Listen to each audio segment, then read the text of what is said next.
Est-ce que vous êtes prêts pour qu'on commence? Est-ce que vous êtes prêts pour qu'on commence? Bien, magnifique, merci.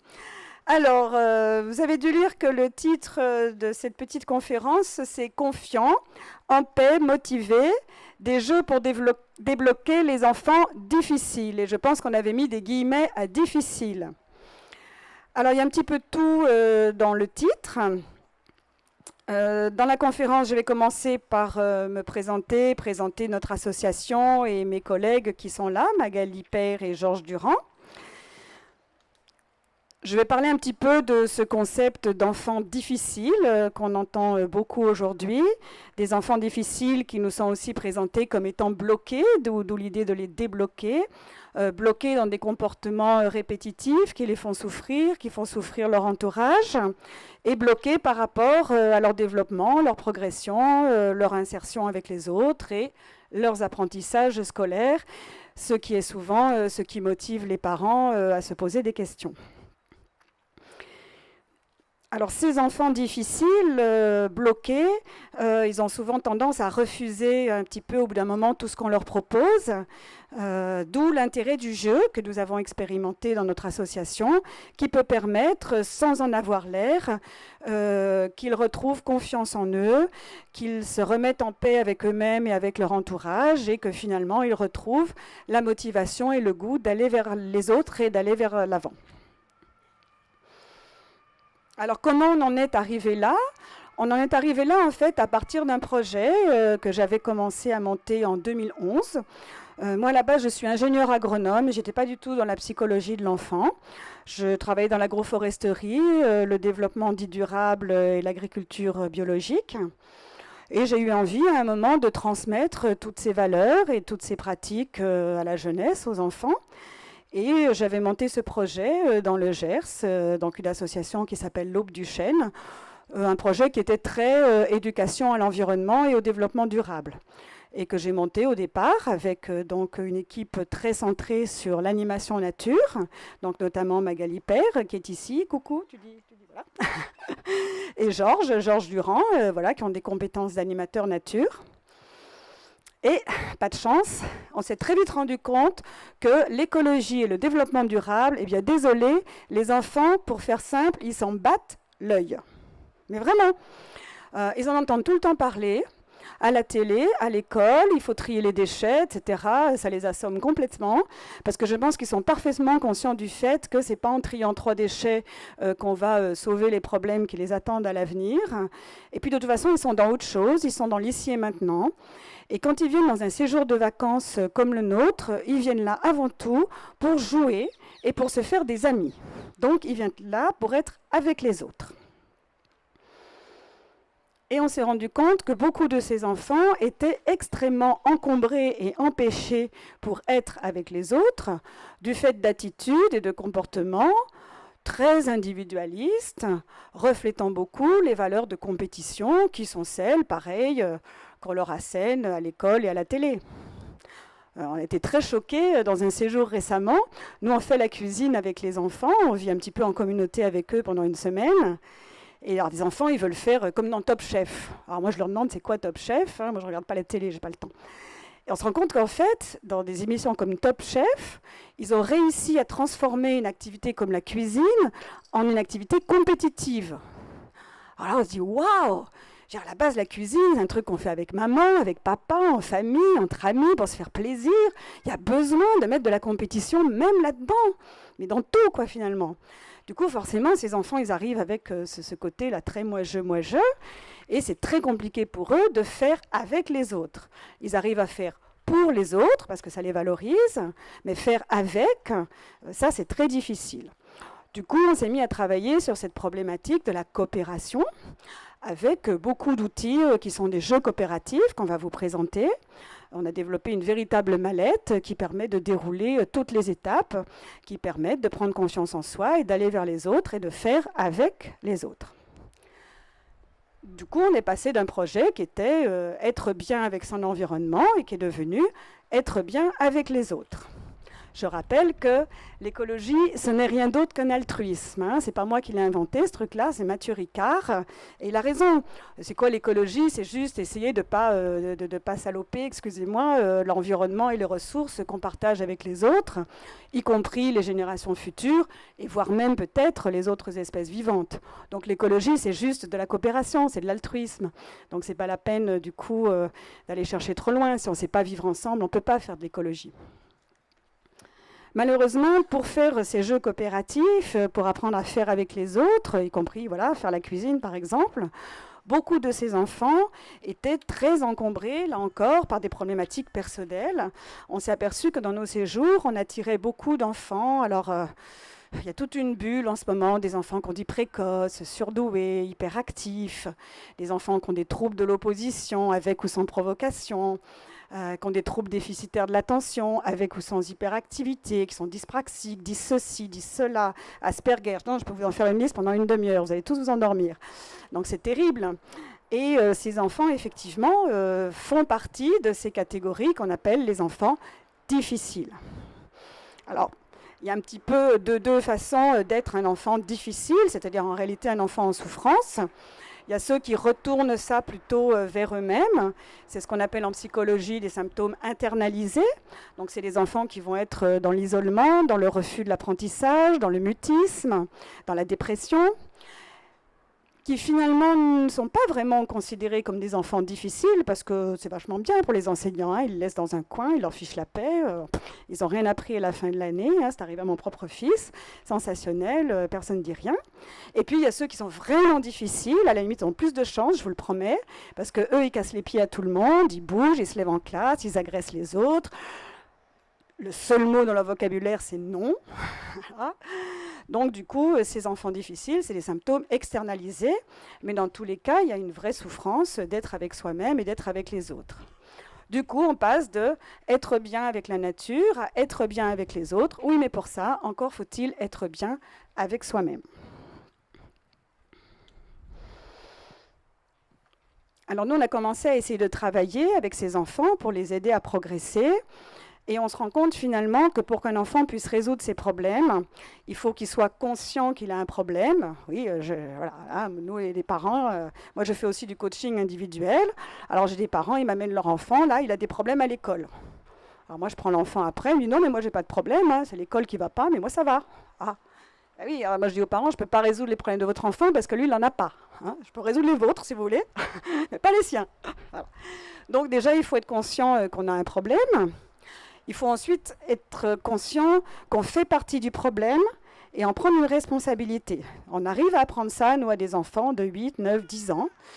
Oui, je me bagarre avec les autres, c'est pas juste parce que les autres sont pénibles. C'est aussi parce que moi, je ne fais pas ce qu'il faut et peut-être que je fais partie du problème et donc de la solution. Donc, être conscient qu'on a un problème, être conscient qu'on en est responsable et penser qu'il y a une solution à ce problème. C'est-à-dire, oui, tu vas pouvoir changer de comportement. Nous, on a eu des gamins qui arrivaient, hein, je me souviens, un gamin de 8 ans avec un diagnostic de TDAH, hein, donc hyperactivité, qui piquait des crises toutes les 5 minutes, très difficile, et qui me regarde en me disant « Oui, mais c'est comme ça, c'est parce que je suis hyperactive, et de toute façon, c'est comme ça ne changera jamais. » Je dis « Oula, calme-toi, moi aussi j'ai un TDAH, j'ai appris à me contrôler, tu vas apprendre aussi. » Ah, alors là, le gamin, il dit « je peux changer. » Donc, on en revient à la confiance dans le fait qu'on peut changer. Et les enfants difficiles qui sont bloqués, c'est parce qu'ils ont perdu cette confiance. À un moment, ils ont essayé plein de trucs, leurs parents ont essayé plein de trucs, les enseignants ont essayé plein de trucs. Hein. C'est vraiment des enfants où les parents arrivent, typiquement, on a tout essayé. Et du coup, ils sont persuadés qu'ils ne peuvent pas changer. Et puisqu'ils ne peuvent pas changer, alors ils sortent de la responsabilité du problème. Puisque je n'ai pas de solution, en fait, c'est que je n'ai pas de problème. Et c'est là qu'on arrive à ces comportements de déni. Et là, si vous essayez d'attaquer en frontal, à dire « mais si, tu peux, il y a des solutions », ça va être le refus total et le fameux blocage. Et nous, finalement, la chance qu'on a eue dans notre association, c'est qu'on n'a pas démarré en essayant d'éduquer ou de rééduquer des enfants difficiles. Nous, on organisait des séjours de vacances qui auraient correspondu à ce qui nous aurait fait plaisir quand on était jeune. Et comme dans l'équipe, on est tous plus ou moins précoces, hyperactifs, disent quelque chose, finalement, on a attiré les enfants qui nous ressemblaient, hein, en faisant les séjours qui nous auraient plu quand on était gosse. Mais non, Georges, t'es pas hyperactif, on le sait. Pas plus que moi, en tout cas. Bon voilà, c'est un peu naturel, hein. Vous voyez, les parents, ils voient pédagogie bienveillante, nature, petits effectifs, ils se disent, bah voilà, mon gamin, jamais je vais l'envoyer dans une colonie de vacances classique, il va être massacré, ça va être terrible. Donc du coup, on s'est retrouvé quand même avec des séjours où parfois on avait 80% d'enfants hyperactifs, hein. Là, ça bouge bien, hein. C'est pas le temps de nous ennuyer, super. Mais en même temps, c'est génial parce qu'ils ont une énergie phénoménale avec laquelle vous pouvez travailler.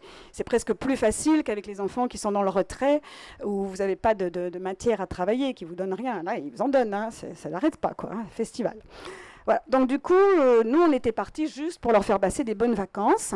Et finalement, nous, on les faisait jouer. Et puis c'est tout. Et ce qui est très important dans toute cette histoire de jeux éducatifs, de jeux thérapeutiques, il ne faut pas partir à un moment avec une intention éducative, genre « alors maintenant les enfants, on va faire des jeux pour prendre confiance en soi ». Oula, alors là c'est mort. Les gamins, non, moi je veux jouer, hein, je ne suis pas à l'école. Il n'empêche que, comme le jeu, vous le savez, le principal mode d'apprentissage de tous les petits animaux, et donc aussi forcément des enfants et même des adultes d'ailleurs, eh bien en jouant, on est arrivé à leur faire passer des choses assez extraordinaires. Alors on va passer un petit peu aux exemples, et il me semble que Magali, qui ne peut pas s'empêcher d'être créative, a proposé de profiter de ce petit moment pour nous faire un dessin. Tu nous as fait un dessin, Magali ? Voilà, la petite Magali nous a fait un dessin qu'elle va vous montrer. Voilà, et est-ce que quelqu'un pourrait un petit peu nous dire ce qu'il pense de ce dessin ? Alors, micro pour les participants. Ça marche ça. Quelqu'un veut un micro ou pas d'ailleurs, hein ? Qui veut dire ce qu'il pense du dessin de Magali ?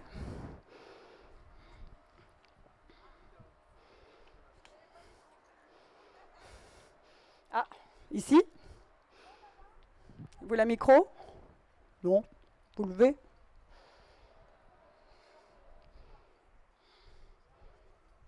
Levez-vous et dites Magali, arrête-toi. Je crois qu'on a une appréciation sur ton dessin, là, enfin en tout cas un commentaire.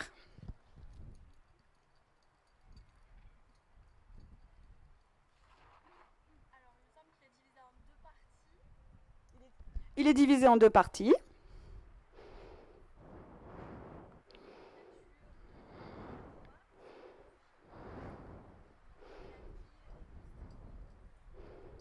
Donc, une jolie forêt nature sur la droite, et sur la gauche, on dirait la ville et l'industrie.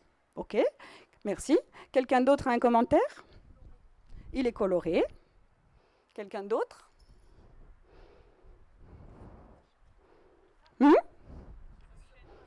C'est sûrement un chêne. Quoi d'autre ?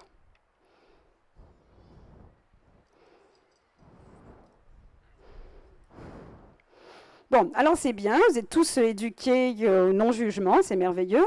Est-ce que vous pensez que dans un groupe d'enfants de 8, 10, 12 ans, lorsque ils font un dessin ou lorsqu'ils montrent un dessin, est-ce que vous pensez que c'est ce genre de commentaires qu'ils font ? Non. Qu'est-ce qu'ils disent ? C'est nul, c'est moche. Voilà. Ou alors, si c'est le genre d'enfant qui a envie de se faire bien voir de ses petits collègues, « Ah, c'est beau, j'aime bien, c'est magnifique, tu dessines trop bien, etc. » Bon, voilà.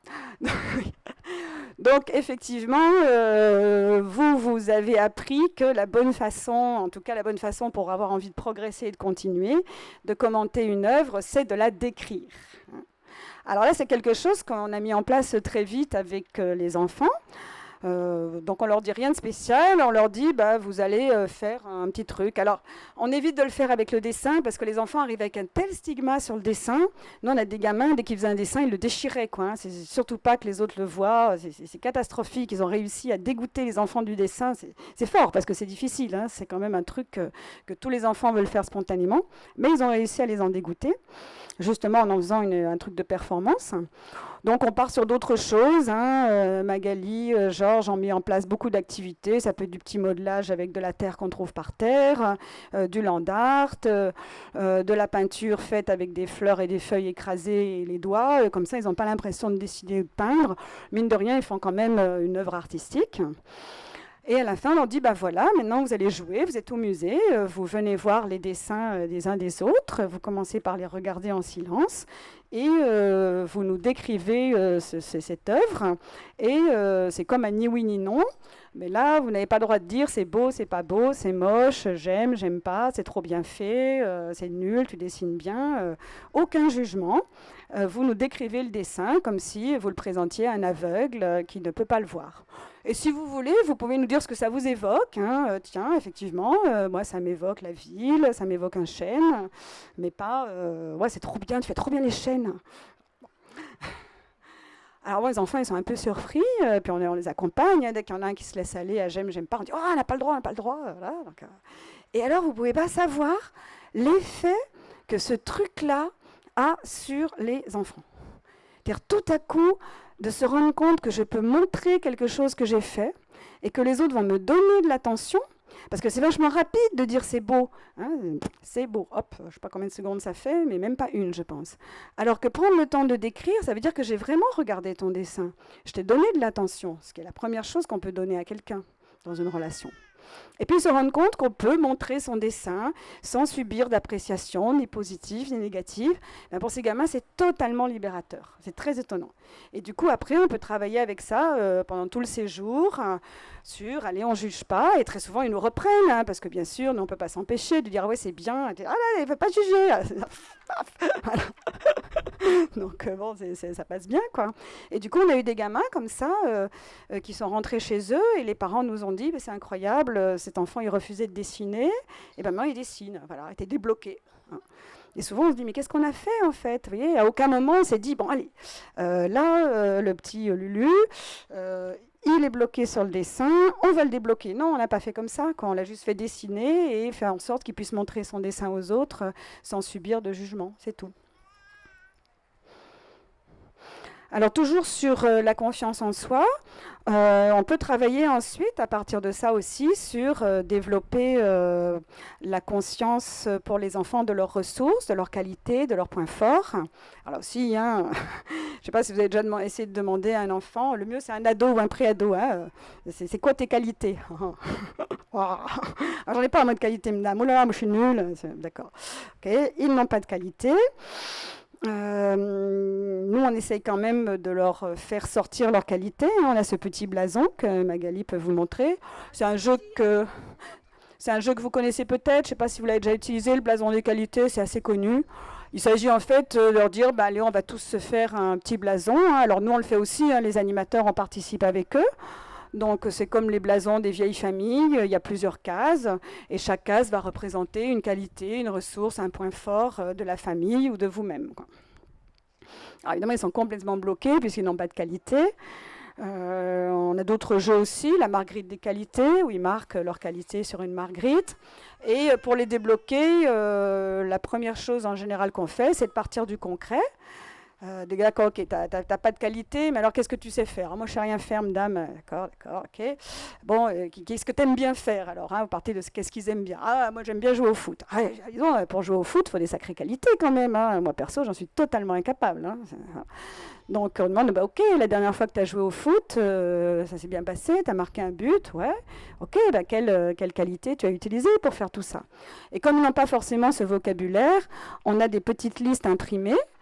Avec des mots qui représentent des qualités, hein, des mots plus ou moins compliqués, la vitesse, l'agilité, la coopération, l'attention, bon voilà, ça c'est le genre de qualité qu'on peut utiliser au foot, hein, la pugnacité, etc.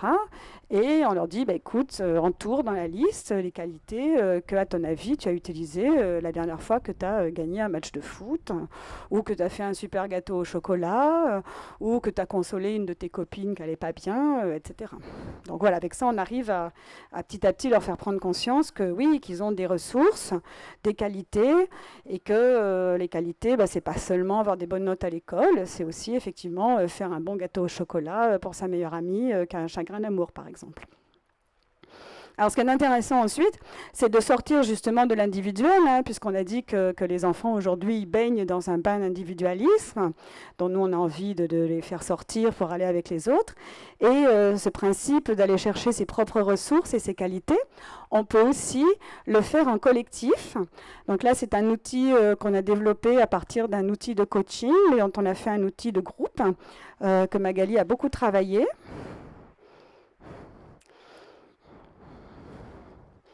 Ça ressemble à quoi? Un arbre, voilà. Bon, c'est un arbre à ressources.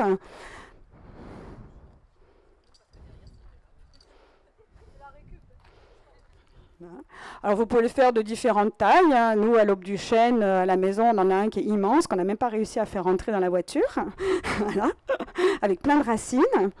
Et donc, vous voyez, l'idée, c'est que dessus, il y a des petits papiers qu'on peut coller.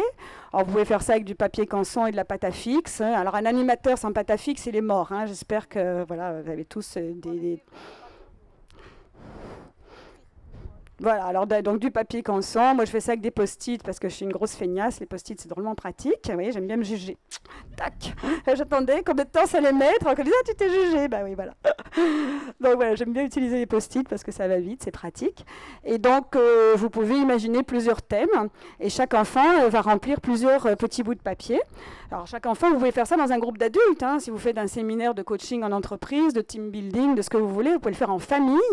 Vous pouvez le faire pour vous-même aussi tout seul. C'est génial, hein. C'est très agréable à faire. Donc, en bas, on en a mis en forme de maison qu'on met dans les racines et qui représente un peu d'où je viens, mes origines. Voilà, alors... dedans, on peut dessiner sa maison, sa famille, n'importe quoi, qui représente un peu d'où je viens, mes fondations, quoi. Ensuite, alors Magali là en a ajouté un, c'est un souvenir d'enfance, hein, donc elle a mis un petit nuage, donc ça peut être un bon moment qu'on a vécu dans le passé, forcément. Et très important, le tronc. Alors le tronc, c'est qu'est-ce qui me rend fort? Alors c'est pareil, ça va être des qualités, des choses que je sais faire, mais ça peut être aussi des amis. Il y en a qui vont dire, moi ce qui me rend fort c'est ma tata parce que elle est toujours là pour m'aider quand je vais pas bien. Ou ça peut être mon chien, et il y en a qui vous disent, moi ce qui me rend fort c'est mon chien. Bon, voilà, très bien. Voilà, qu'est-ce qui me rend fort? Et puis ensuite, dans les branches, on a mis les feuilles. Alors les feuilles, c'est mes capacités, ce que je sais faire, hein, puisque les feuilles, c'est ce qui permet à l'arbre de se nourrir. Donc là, c'est pareil, ça va être je sais faire un gâteau au chocolat. Vous remarquerez que j'ai un truc avec les gâteaux au chocolat quand même. Bon. Pour ça, ouais. Donc, alors du coup, c'est très utile ce que je sais faire quand c'est dans un groupe, parce qu'après, quand ils le commentent entre eux, ils disent, ah, toi, tu sais faire ça, tu pourras m'apprendre, ouais, c'est chouette, on va le faire ensemble, voilà, donc c'est très sympa. Et puis après, on en a un rond, là, c'est ce que j'ai réalisé, donc ça, c'est très bien dans un séjour de vacances. Ça peut être aussi à l'école avec un groupe d'enfants à la fin d'un trimestre, ça peut être en famille, voilà, si on a passé pareil une semaine de vacances ensemble, qu'est-ce qu'on a fait? Donc là, c'est les fruits, c'est qu'est-ce qu'on a fait ensemble cette semaine, par exemple. Et alors après, avec cet outil, vous pouvez faire travailler votre imagination sans limite. Tous ces jeux, tous ces outils qu'on a développés, on est parti d'idées qu'on avait attrapées dans des formations ou dans des livres à droite et à gauche, qu'on a fait évoluer en fonction de notre propre sensibilité et que les enfants ont fait évoluer avec nous, parce qu'ils nous donnent des idées. Et il y a plein de jeux qui ont été modifiés et créés tous ensemble, en équipe, et avec les enfants qui finalement font partie de l'équipe aussi. Donc vous pouvez ajouter, je ne sais pas moi, des petits papillons qui représenteraient mes rêves, vous pouvez ajouter des corbeaux noirs qui représenteraient mes soucis, ce que vous voulez, ça n'a pas d'importance, c'est un support, voilà, c'est une médiation, quoi, hein, c'est un support. Et alors ce qui est sympa dans ce support, c'est qu'il peut être utilisé de manière collective, puisque chaque enfant va mettre dans les racines de l'arbre ses petites maisons, dans le tronc ce qu'il rend fort, et à la fin du coup, eh bien, on voit toutes les ressources du groupe. Et ce qui est vraiment important dans ce genre de jeu et d'outils, c'est de prendre le temps du petit moment de débriefing à la fin. Parce que tout ça, c'est des médiations symboliques. Vous dessinez, vous vous projetez. Et à un moment, c'est bien de revenir dessus et de verbaliser et d'ancrer un petit peu ce que vous avez vécu et identifié. Donc on se met tous ensemble avec les enfants. Alors, qu'est-ce que vous voyez? Oh, toi, tu as mis ça, moi, j'ai mis ça. Voilà, on fait des petites conclusions, des petits commentaires. Et ça permet un peu de tirer ces leçons positives de ce bon moment. Alors, à partir de là, on commence à construire un groupe. Et on a beaucoup travaillé avec les jeux coopératifs. Alors, qui connaît les jeux coopératifs? Plus haut, j'y vois rien. Bon, voilà, pas mal de gens connaissent les jeux coopératifs. Quelqu'un peut me dire ce que c'est un jeu coopératif? Voilà, on travaille ensemble, il n'y a pas de gagnant, il n'y a pas de perdant. Et alors le souci des jeux coopératifs, c'est que ça manque souvent un peu d'adrénaline. Et les enfants ont besoin d'adrénaline, ils ont besoin de cette excitation. Donc du coup, un jeu coopératif réussi, il faut qu'il y ait vraiment un défi. Un truc, voilà, une course contre la montre, un défi à relever, un truc, une énigme à résoudre, un truc un peu difficile à faire. Donc c'est un défi qu'on va relever et gagner ensemble. Alors là, à partir de là, c'est à peu près infini.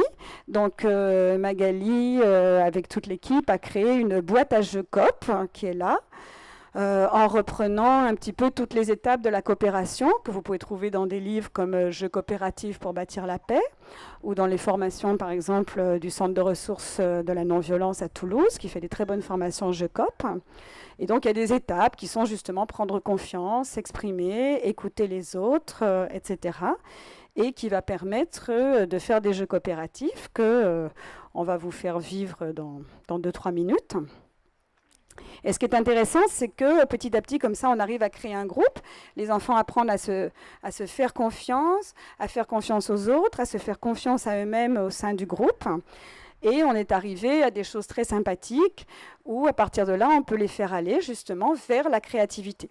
Voilà, ils commencent à se débloquer, à avoir envie de faire avec les autres. Donc on a beaucoup travaillé avec la pédagogie de projet, où ils font des projets créatifs en petits groupes.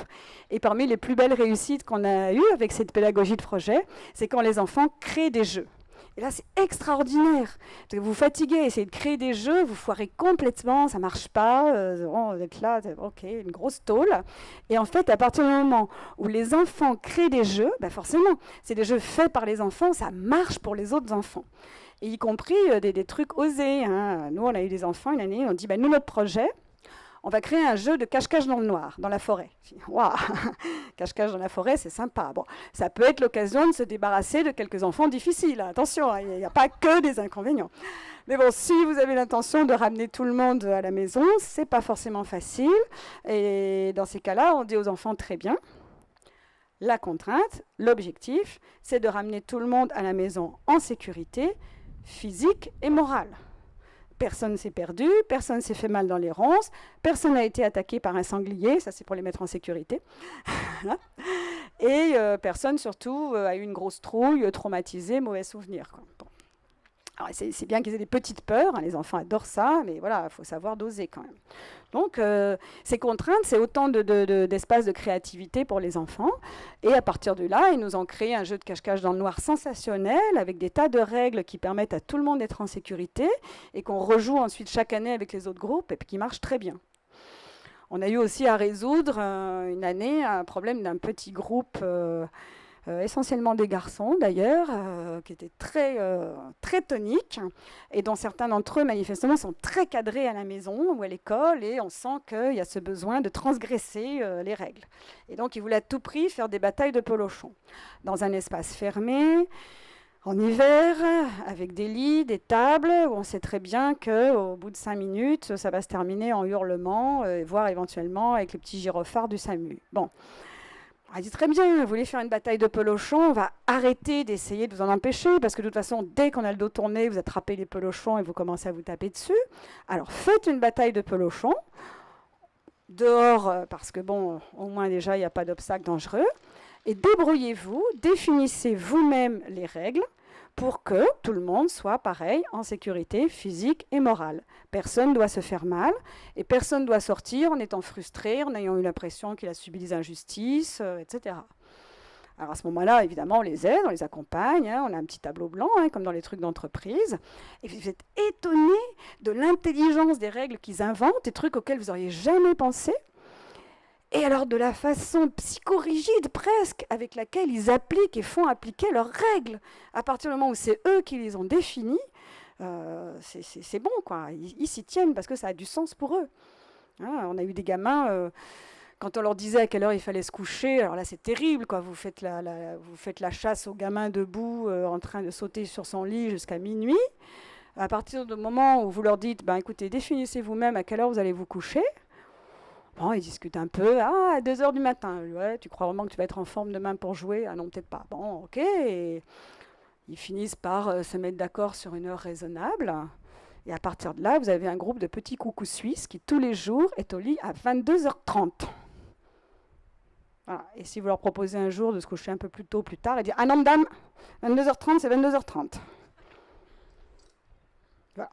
Donc, vous voyez que tout ça, c'est des étapes. Ça commence par la confiance.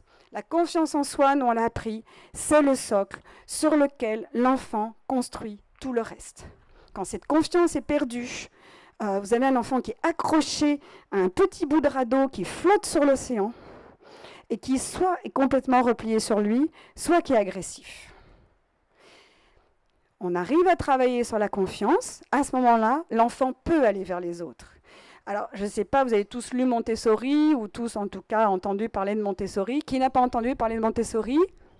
Bon, donc personne n'a vécu dans une grotte pendant les 30 dernières années. Vous avez tous entendu parler de Maria Montessori. Et ce qu'elle a bien dit, c'est que l'enfant est programmé pour se développer. Et dans ce développement, bien sûr, il est programmé pour aller vers les autres. On est des animaux sociaux. Donc à partir du moment où ces obstacles liés à la confiance en soi sont enlevés, l'enfant peut recommencer à aller vers les autres et il peut aussi recommencer à apprendre, à aller vers les apprentissages parce qu'il est fait pour ça. Moi, je compare toujours un petit peu avec une plante. Dans la graine d'une plante, il y a tout ce qu'il faut pour qu'elle se développe. Elle le fera de toute façon. Par contre, si effectivement on la prive de soleil, si on la prive d'eau, si on lui tire dessus, si on lui tape dessus, la plante ne se développe pas. Mais dès que vous lui remettez les conditions de son développement, la plante va recommencer à pousser. Et ce qui est frappant avec les enfants, c'est dès qu'on enlève ces obstacles, presque ils rattrapent le retard qu'ils ont pris. Les gens qui travaillent avec des enfants gravement maltraités, des enfants qui viennent par exemple d'orphelinats de pays étrangers, disent que c'est étonnant à quel point un enfant qui a un retard de croissance physique peut le rattraper très vite. Et c'est a fortiori encore plus vrai, bien sûr, pour les retards de développement affectif, cognitif, les apprentissages, etc. Un enfant débloqué, il peut apprendre à lire en 3 mois si tout à coup on lui a remis ce socle de confiance en soi. Donc on a des résultats très rapides et spectaculaires avec ça, hein, des enfants, des parents qui nous ont vraiment dit qu'on avait changé leur vie, qu'il y avait eu un avant et un après, qui sont revenus pour continuer avec un changement à chaque séjour. Alors la limite, il y a toujours une limite à tout. La limite, bien sûr, c'est l'environnement. On est parfois un peu triste de voir un enfant qui a bénéficié de tout ça et dont on sait qu'on va le remettre dans un environnement souffrant, soit à l'école, soit parfois dans des familles avec des parents qui font ce qu'ils peuvent, mais qui eux-mêmes sont en souffrance. Il y a peut-être des conflits, des choses compliquées. De sorte qu'aujourd'hui, notre objectif, c'est aussi de transmettre tous ces outils et ces connaissances aux parents, aux enseignants, aux éducateurs. Donc l'Aube du Chêne est en train d'essaimer. Le lieu d'accueil de base ayant été vendu, Georges, qui est ici, va reprendre les camps de vacances qui marchent si bien. Magali a un projet de centre de loisirs à Auch pour essayer de faire ça aussi en mode périscolaire. Et moi, j'ai plus des projets autour de la formation et l'accompagnement individuel des jeunes et des parents, à partir de la région parisienne notamment, mais dans d'autres lieux aussi. Voilà, et maintenant, on va vous faire jouer un petit peu. Magali et Georges ont un petit jeu coopératif pour vous. Et comme on a un bel espace, je pense qu'ils vont aller au milieu de vous faire vivre un petit jeu coopératif qu'on aime beaucoup, qui s'appelle la danse des bâtons, et qui permet de faire des très jolies choses avec les enfants. Et ensuite, on prendra vos questions, vos idées, etc.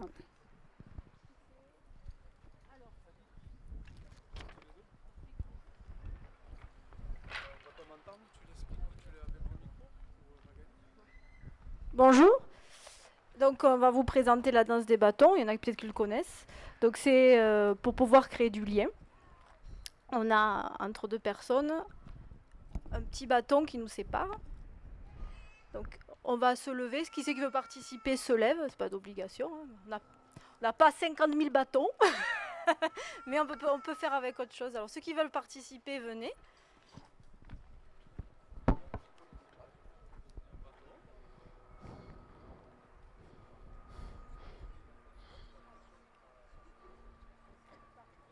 Alors vous voyez, dans ce jeu, on commence par 2. Et ce bâton qui nous sépare, il peut être aussi ce qui nous relie.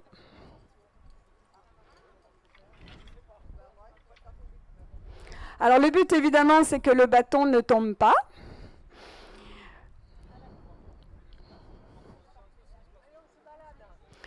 Alors au début, vous définissez entre vous qui est le meneur et qui est le suiveur. Et il y en a un qui va mener et l'autre qui va suivre. Et vous allez essayer de faire des mouvements de plus en plus ambitieux. Et voire même de vous déplacer dans l'espace, puisque c'est une danse en fait.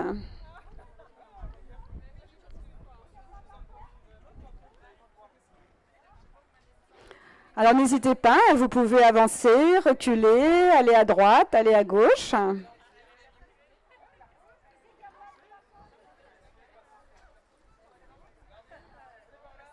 Ah, il faut bouger un peu plus que ça, hein? Voilà, vous pouvez tourner sur vous-même.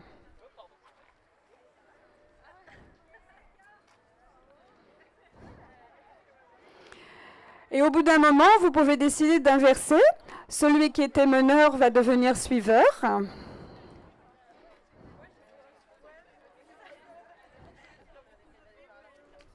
Donc les enfants comme ça apprennent à expérimenter des rôles différents.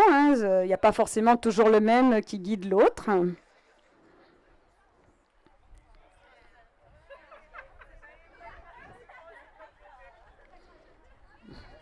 Et vous voyez, ça fait des choses très douces, très ludiques. Alors les enfants aiment beaucoup parce que c'est des moments de paix en fait. Même les petits qui sont très hyperactifs, ils sont obligés de se concentrer dans ce jeu et ça leur fait beaucoup de bien, ce moment de concentration et de calme. Et alors ce qui est intéressant, au bout d'un moment, si vous arrivez à bien vous regarder, vous sentir, vous devez pouvoir arriver au moment où il n'y a plus de meneur ni de suiveur, où vous faites votre danse tous les deux sans que personne ne mène l'autre.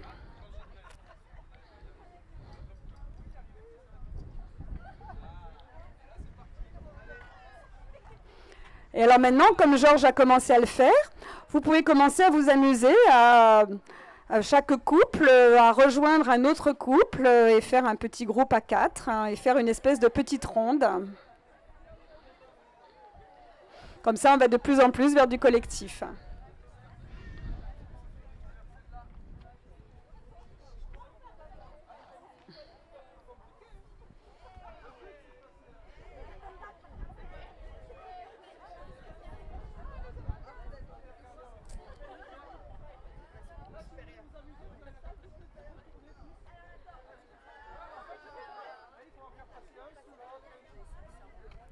Ah ouais.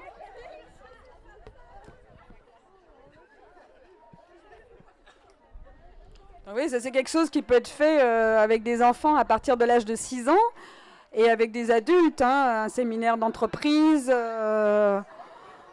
n'importe quoi pour construire une équipe, ça marche à tous les âges. Et avec ça, vous faites travailler des tas de choses, l'écoute, la concentration, la confiance en l'autre, et sans avoir la moindre impression de travailler quoi que ce soit. Donc les enfants, ils ont juste fait un jeu. Mais c'est intéressant quand même d'avoir ce débriefing à la fin et de dire finalement, qu'est-ce qu'on a fait, qu'est-ce que vous avez dû faire pour y arriver. Ah oui, il a fallu que je fasse attention à l'autre, que je le suive, etc., etc.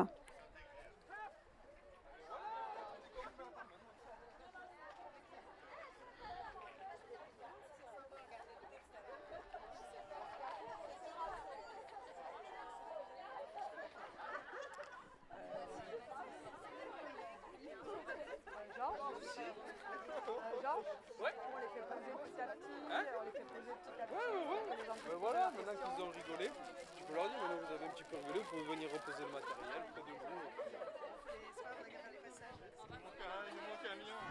Bon. Mais s'il y en a qui veulent nous rendre les bâtons, comme ça on va pouvoir prendre les questions de l'assistance. S'il y en a qui ont des jeux à proposer, vous pouvez aussi, on est très participatif, enfin, on essaye. Voilà.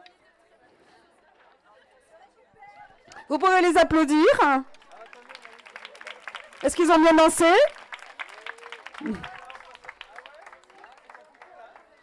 Est-ce que vous avez passé un bon moment ? Ça avait l'air... Bon, on est désolé, on l'a fait un peu vite, mais c'est quelque chose pour lequel on peut prendre tout son temps.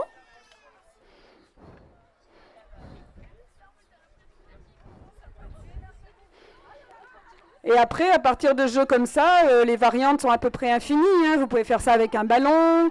Georges a inventé un jeu avec une paille et une feuille. Vous pouvez vous passer une plume en l'air. Enfin, vous pouvez faire ce que vous voulez, quoi. Dès qu'on a compris le principe des jeux COP, on peut en créer autant qu'on veut. Donc du coup, si certains d'entre vous ont des questions, des idées, des suggestions, des commentaires, des critiques, des protestations, n'hésitez pas.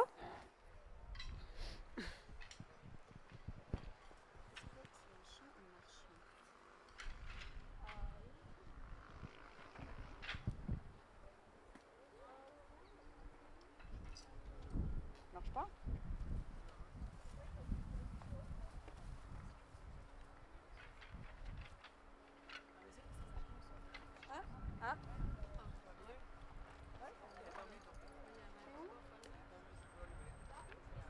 Ah.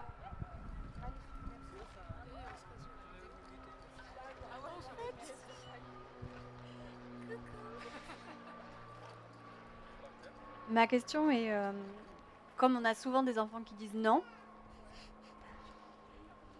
voilà, comment on fait si l'enfant ne veut pas jouer? Parce que s'il n'a pas envie de jouer, c'est compliqué. Si l'enfant ne veut pas jouer, bon, on essaye un petit peu de lui proposer. Et puis après, vous savez, à un moment, vous ne pouvez pas aller contre ça. Donc, je dis, écoute, pas de souci. Nous, quand les enfants ne veulent pas participer à un moment collectif, ce qu'on lui dit, écoute, tu te mets en dehors, tu regardes. Ce qu'on te demande juste, c'est de ne pas faire autre chose. Voilà, de ne pas prendre une BD ou un machin. Tu restes là. Tu ne nous déranges pas, c'est la moindre des choses. Et puis après, si tu as un moment, tu as envie de venir ou pas, tu rejoins. Et c'est quand même bien rare qu'au bout d'un moment, ils ne rejoignent pas, parce que quand ils voient que les autres s'amusent, à un moment ou à un autre, ils ont envie d'essayer. Alors, voilà, certains essayent, certains refusent, mais à un moment ou à un autre, ils s'y mettent. Et ils s'y mettent d'autant plus, bien sûr, que justement, on les autorise à dire non. Hein. C'est connu en psychologie. Vous savez, pour pouvoir dire oui à quelque chose, il faut pouvoir dire non. Parce que si vous ne pouvez pas dire non, c'est quoi votre oui? C'est pas un vrai oui, en fait. Il y a des expériences horribles en psychologie sociale. Moi, je trouve ça horrible parce que c'est de la pure manipulation. Si vous voulez obtenir quelque chose de quelqu'un, je crois que vous augmentez de 40% vos chances de succès en terminant votre demande par « mais bien sûr, vous êtes libre de refuser ». C'est pareil avec les enfants, hein, surtout les enfants opposants. Voilà, c'est les enfants qu'on a trop contraints à faire des trucs qu'ils ne voulaient pas ou qui ont perdu confiance. Ils ont besoin de dire non, ils s'affirment. Alors on les laisse dire non, on leur demande juste. Nous, on a toujours un cadre. C'est la liberté dans un cadre. Le cadre, c'est par contre, tu n'ennuies pas les autres. Tu ne nous perturbes pas et tu fais pas autre chose parce que sinon il y a quand même un petit côté je vous respecte pas, je suis pas avec vous, vous m'ennuyez, voilà, si tu es juste avec nous comme ça, tu nous regardes faire. Donc ça ils le respectent, ils comprennent très bien et ils finissent par se joindre. Et alors voilà, après dans les jeux coop, franchement, si vous démarrez votre journée en disant bon les enfants maintenant on va faire des jeux coopératifs, mais nous on a des trucs affreux quoi, des gamins qui disent oh non encore des jeux coop, on n'en peut plus. Et puis alors du coup, dès que vous avez fini vos 20 minutes de jeux coop, alors bon, ils finissent par le faire pour vous faire plaisir parce qu'ils nous aiment bien. Alors paf, ils lâchent tout et puis ils vont jouer à la guerre avec des bâtons, c'est effrayant quoi. Vous dites mais on est en train de faire quoi? Voilà.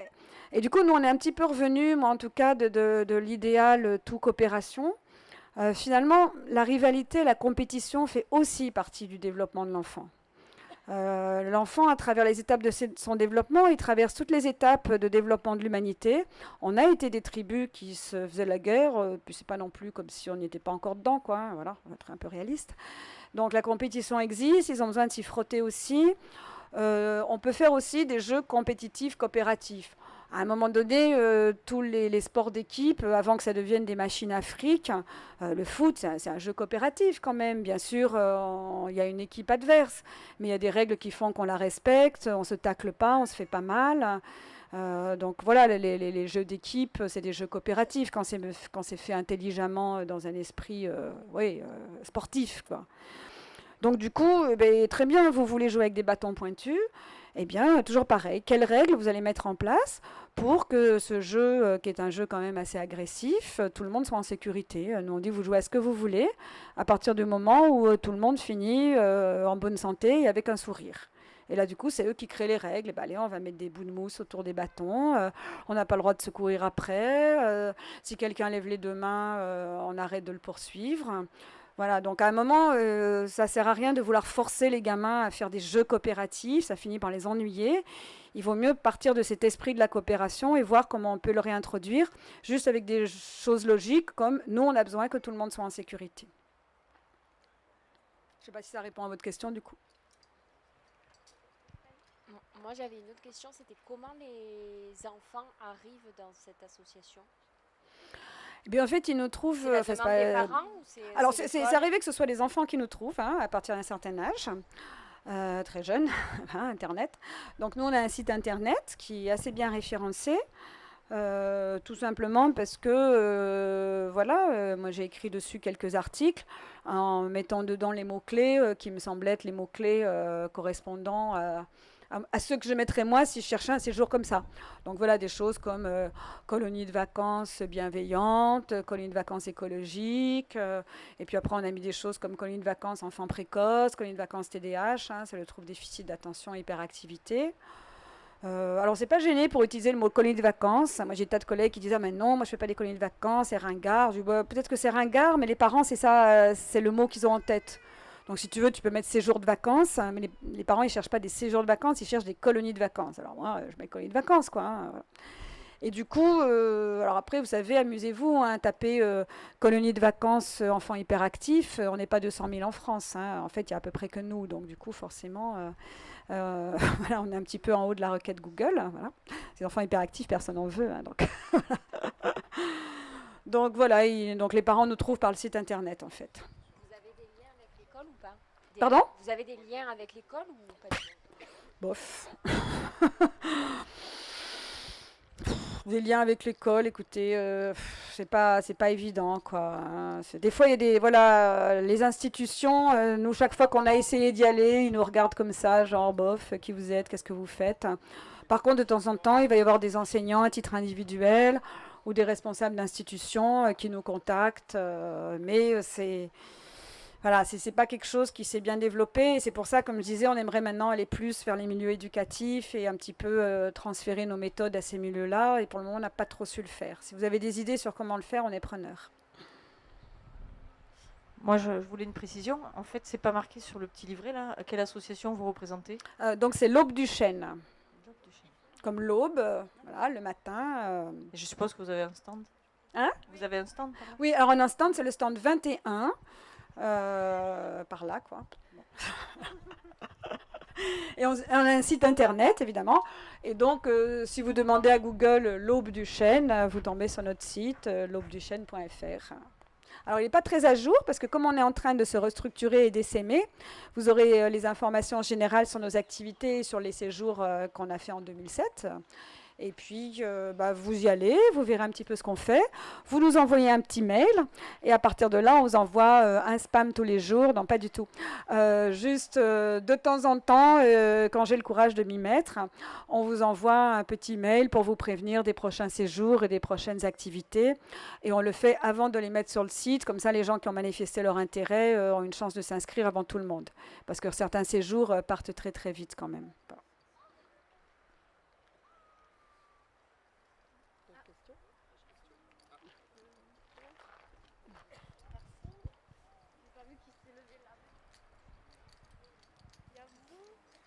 Madame, approchez, reste à côté comme ça. Bonjour. Après un séjour, vous faites un débriefing avec les parents quand on a des enfants introvertis? Introvertis ou pas introvertis, avec ou sans problème, on fait toujours un petit débriefing avec les parents. Oui, ça fait partie des choses indispensables. Ouais, toujours. Alors, ils sont toujours un peu terrorisés, ceux qui ont des enfants difficiles. Hein, ils arrivent comme ça. On peut me prendre un petit air sadique. Venez avec moi, madame. Non, pas du tout. Et alors après, voilà, comme on n'est pas... voilà, moi, je fais des études de psychologie, mais je ne suis pas encore psychologue, donc on ne fait pas un bilan, des choses comme ça. On a vraiment axé, en fait, sur comment on a vu votre enfant évoluer dans le séjour. Voilà, on insiste sur les progrès, les difficultés qu'il a eues et qu'est-ce qui a progressé. Il y a combien d'enfants lors de ces séjours? Alors, on avait deux types de séjours jusqu'ici. Les camps d'été où il y avait, c'est monté jusqu'à 15-16 enfants sous la tente. Et pendant les petites vacances, pour des problèmes de normes d'hébergement, c'est très compliqué d'avoir un hébergement dur agréé pour plus de 6 enfants. Donc du coup, on faisait des séjours à 6. Et là, plus ciblé justement sur des enfants ayant des difficultés, des problématiques, avec vraiment un petit effectif, une ambiance très contenante, très familiale. Et ça marche très très bien aussi. C'est très sympa à mettre en place. Et j'avais toujours peur que les enfants s'ennuient pendant les séjours à 6 parce qu'ils sont moins nombreux, il y a plein de copains, mais en fait ils adorent. Ils aiment beaucoup cette ambiance familiale en fait. Merci. Bonjour. Je me posais la question, en fait, pour des enfants précoces, est-ce que c'est... Ah oui, pas le mot mieux, ouais. Qu'est-ce qui est préférable pour l'enfant qui soit dans une colonie avec d'autres enfants avec des pathologies, on va dire, j'aime pas trop les pathologies, mais diagnostiqués ou pas, précoces, TDAH, etc. Ou est-ce qu'ils se sentent mieux dans une colonie avec des enfants non diagnostiqués, on va dire, ou des colonies traditionnelles? Je crois que ça dépend avant tout de l'approche que l'équipe pédagogique met en place. Il est certain que pour des enfants qui ont des diagnostics, des difficultés, le fait de se retrouver avec d'autres enfants ayant des difficultés aussi, pour eux, c'est vraiment chouette. Il y a un côté, ah bah tiens, moi je suis le vilain petit canard, mais finalement on est quand même drôlement nombreux à être des vilains petits canards, et donc finalement, bon, on est peut-être bien, quoi. Et donc ça, c'est vraiment très positif pour eux. Et puis il y a un côté aussi, ils ont des points communs dans leur façon voilà, de se comporter, d'aborder les autres. Alors du coup, ils se reconnaissent. Hein. Et tout à coup, des enfants qui nous arrivent ou des ados, les parents disent c'est terrible, elle n'a pas de copain, elle n'est jamais invitée dans les booms, elle est isolée. Et cet enfant, pendant le séjour, va être en fait un leader, quoi. Il y a des copains partout, donc déjà, ça leur fait un bien fou. Donc il y a cet aspect comme ça de se retrouver ensemble avec nos points communs et de ne plus être différents, on est tous différents. On joue aussi beaucoup là-dessus, nous les adultes. On n'hésite pas au début du séjour à dire écoutez, on est tous différents ici, on a tous des handicaps et des points forts. Donc moi j'ai fait la liste, moi aussi je suis précoce, je suis TDAH, je suis dyspraxique, Georges il a un souci à une jambe, il est TDAH, etc. Voilà, on le dit quoi. On dit écoutez c'est comme ça, hein, tout le monde a ça, normal quoi. Et on insiste beaucoup sur le fait que voilà, personne ne va se moquer de personne. Et ça, c'est vraiment après le deuxième aspect, au-delà de savoir si l'enfant va être avec d'autres enfants un petit peu différents, entre guillemets, c'est vraiment comment l'équipe pédagogique gère les comportements des enfants vis-à-vis des autres. Moi, je vais vous donner un exemple très perso. Dans mon école de campagne, il y avait des infestations de poux phénoménales.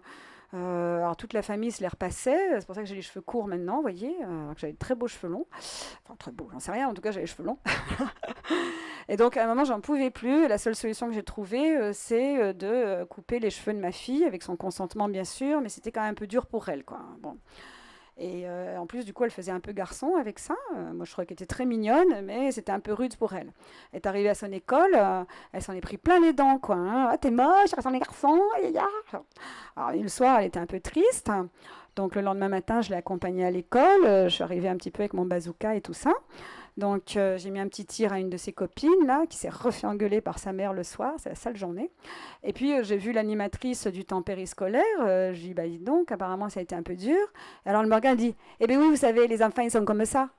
Je dis, mais non, les enfants, ils ne sont pas comme ça. Je veux dire, les enfants, ils sont comme le cadre qu'on leur met. Je veux dire, donc, si vous avez un enfant qui est différent, qui est précoce, qui n'est pas précoce, qui est ceci, cela, et qu'il se retrouve dans un cadre avec des adultes qui disent il n'est pas tolérable de se moquer des autres, de se moquer de leurs différences, les différences sont une force, eh bien peu importe, vous voyez, même s'il est le seul à être précoce, eh bien il va apprendre que, eh bien tiens, je peux être seul à être différent dans un groupe et je vais bien le vivre. Donc j'allais dire, qu'il soit seul à être précoce ou qu'il soit avec d'autres enfants précoces, il y a du pour et du contre dans les deux cas. Ce qui compte, c'est quel est le cadre que posent les adultes en termes de respect de la différence. Je passe juste ma question, après je te passe le micro. Des questions purement pratiques. Est-ce que vous avez des limites d'âge sur vos séjours? Première question. Deuxième question, est-ce que vous pensez expandre... Des limites d'âge. Des limites d'âge, oui.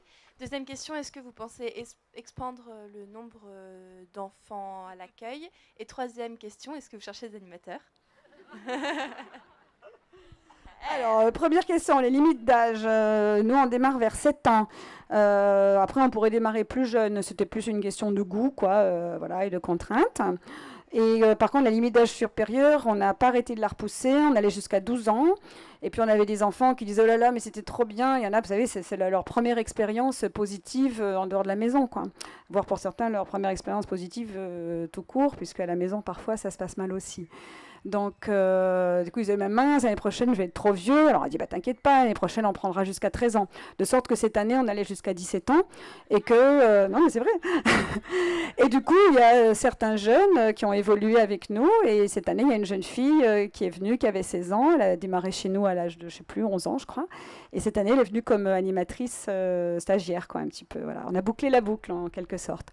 Donc, voilà, la limite d'âge, on n'a pas arrêté de la repousser. Et on pourrait faire aussi des séjours pour jeunes adultes, hein. C'est une tranche d'âge très intéressante. Les 18-25 ans, c'est super, hein. Sur la confiance en soi, le vivre ensemble, on pourrait faire plein de trucs. Donc pour le moment, c'est 7-17 ans, on peut dire. Après, ça va dépendre aussi, c'est surtout Georges qui va reprendre ce genre de camp de vacances. Donc c'est lui aussi qui définira ce qu'il a envie de faire.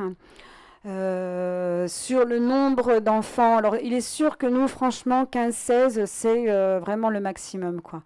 Ça commence à être lourd, on sent qu'après, ça devient, plus il y a l'enfant, plus ça devient difficile de faire vraiment des décisions en commun, de la démocratie. Ça prend du temps, quoi, de décider ensemble. Vous voyez, décider à quelle heure on va se coucher, à 6, c'est assez facile, à 15, vous voyez, ça prend tout de suite un temps fou. Alors pour des gamins qui ont des problèmes d'attention, des problèmes pour être posés, écouter les autres, les réunions à 15 qui durent longtemps, c'est compliqué. Donc il faut trouver d'autres modes de prise de décision, c'est pas si facile que ça. Donc c'est sûr que vraiment 15-16, c'est le maximum vivable dans un séjour. Après, la question du nombre de séjours, bah, c'est pareil, hein, ça dépend de nos moyens, de nos capacités. Et on est preneur d'animateurs, d'animatrices, on en recrute régulièrement.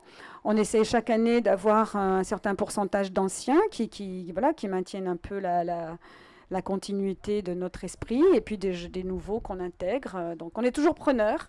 Et si des gens ont envie de monter des projets dans notre esprit, on est aussi preneur d'accompagner des gens à monter leurs projets, que ça soit quand même leur projet, hein. On n'a pas envie de créer des mini-aubes du chêne partout. Chaque chaîne est différent, mais par contre, oui, on est preneur aussi d'aider les gens à monter des projets. Juste pour revenir sur le sujet précédent, est-ce qu'on doit toujours prévenir l'équipe pédagogique de difficultés de nos enfants? On rencontre pas.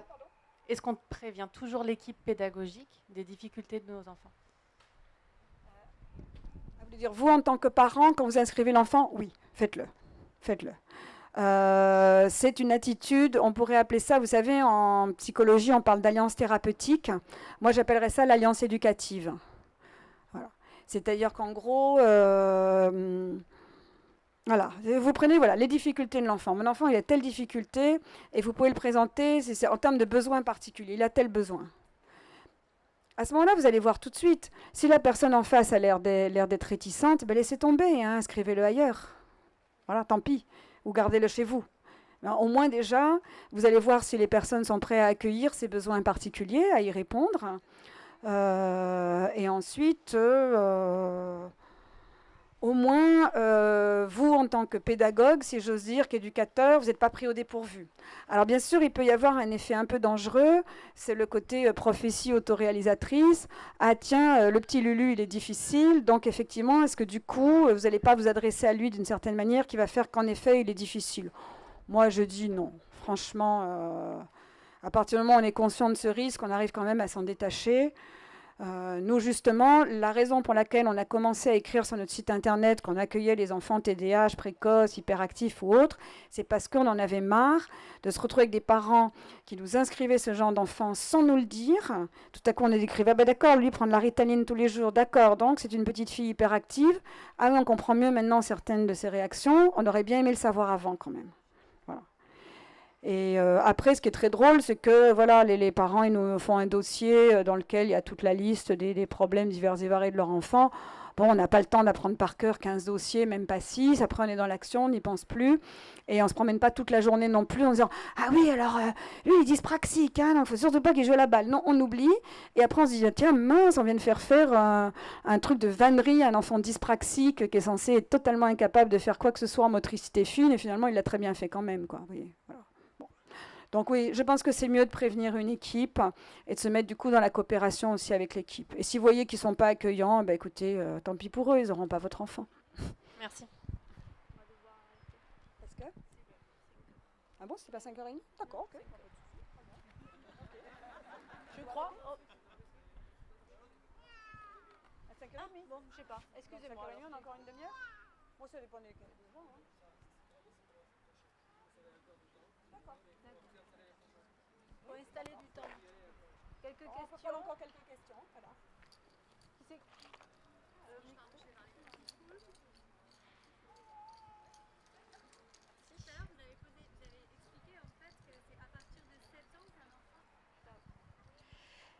Tout à l'heure, vous avez expliqué qu'en fait, c'était un enfant à partir de 7 ans. Il fallait qu'il ait conscience en fait du problème, qu'après, il fallait donc qu'il se sente responsable du problème et savoir qu'il y avait une solution pour pouvoir évoluer. À partir de 7 ans ou de n'importe quel âge. Voilà, telle était ma question. Est-ce que vous avez utilisé le 7 ans? Donc moi, la question, c'est à savoir, est-ce que ça peut commencer dès tout petit pour justement éviter après que ces enfants qui ont ces problèmes, hein, utilisons le terme qu'Amélie, qui ont ces problèmes continuent d'évoluer, quoi. C'est pour pouvoir savoir, à votre avis, si, est-ce que plus jeunes, ils arrivent vraiment à prendre conscience de ça? Et j'ai un âge bien précis à vous poser la question. Allez-y, allez-y. Quel âge? Justement, la maternelle, parce que c'est là où justement il y a la vie en communauté. C'est là où justement on entre dans le cycle scolaire. C'est là où il y a aussi des activités extrascolaires. Et c'est vrai que les enfants qui sont difficiles, en général, c'est ceux qu'on va montrer du doigt. Mais surtout, faites pas comme lui. Ou tiens, tais-toi. Ou assieds-toi. Ou arrête de faire ci. Et en fait, on entend toujours le prénom en fait, du même enfant en permanence. Et c'est vrai qu'en tant que parent, quand on est observateur de ça et qu'on essaye justement de... Comment dirais-je, d'avoir de la bienveillance envers l'enfant et d'entendre ce genre de choses, c'est vrai que c'est assez troublant parce qu'on se dit toute la journée, ils subissent ça. Et donc, vous, c'est génial, hein, c'est pendant une semaine, mais c'est vrai que c'est compliqué après au quotidien d'essayer de trouver des choses. Donc, si, à votre avis, ils peuvent se rendre compte de ça tôt, ça peut peut-être éviter des déviances après plus grandes avec un âge supérieur. Oui, pour moi, dès que l'enfant sait parler, vous pouvez verbaliser un problème. Et à ce moment-là, je dirais, plus l'enfant est jeune, moins il a des capacités d'abstraction, de généralisation, de recul dans le temps passé et futur. Donc il y a un principe de coaching qui est encore plus valable plus l'enfant est jeune, c'est si on résout un problème extrêmement concret, repéré dans le temps et l'espace. Donc c'est pas, tu as un problème, tu te bagarres tout le temps. D'abord, c'est pas vrai. Hein. L'enfant, il se bagarre pas tout le temps. Il mange, il dort, des fois il écoute. Ok. Bon. Puis alors, si vous commencez avec ça, bah oui, d'accord, je me bagarre tout le temps. Bah, je vais me bagarrer toute ma vie, pas de souci. Ok. Donc c'est pas tu te bagarres tout le temps, c'est aujourd'hui à la cour de récréation, la récré de 10 heures.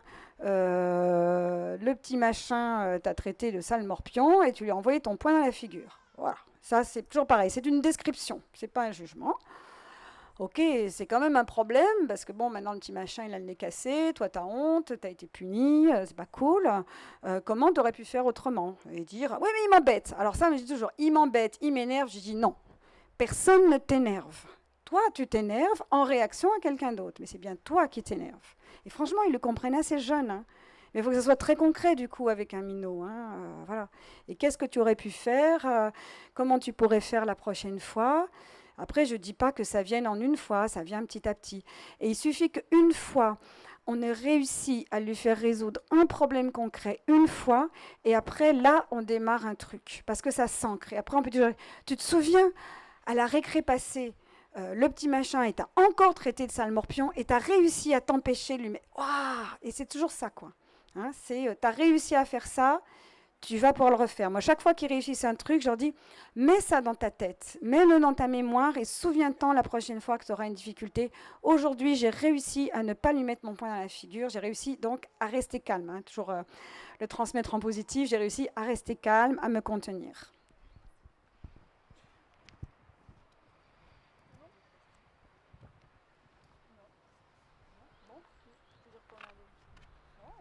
On va libérer la place pour les suivants et on va vous remercier de votre participation.